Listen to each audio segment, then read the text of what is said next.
First, developing news in that deadly Texas church shooting. We're learning more about the gunman's connection to the church where he opened fire, killing 26 people. CBS reporter Meg Oliver has the latest from Sutherland Springs.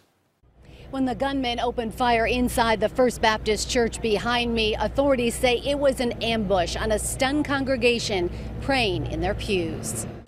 Pastor Frank Pomeroy of the First Baptist Church of Sutherland Springs and his wife Sherri returned from out of town to talk about the deadly shooting at their church Sunday that killed 26 people, including their 14-year-old daughter, Annabelle. One thing that gives me a sliver of encouragement is the fact that Belle was surrounded yesterday by her church family that she loved fiercely. The victims ranged in age from 18 months to 77 years old.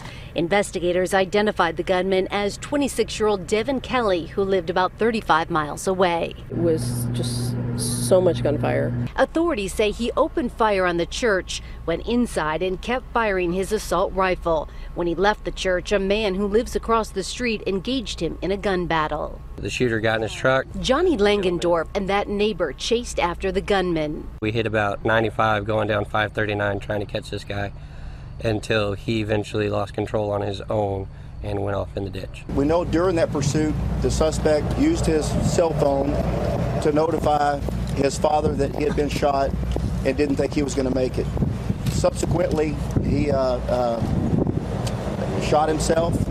The sheriff's department says Kelly's in-laws and ex-wife occasionally attended services at this church, but they were not here on Sunday. Authorities say this was a domestic situation. Kelly had sent his mother-in-law threatening texts. Kelly served in the Air Force but was court-martialed in 2012 on charges he assaulted his spouse and child. He received a bad conduct discharge. In all, police recovered 3 guns, all purchased by the shooter. Out of the 20 injured, 10 remain in critical condition. The death toll could still rise. In Sutherland Springs, Texas, I'm Meg Oliver.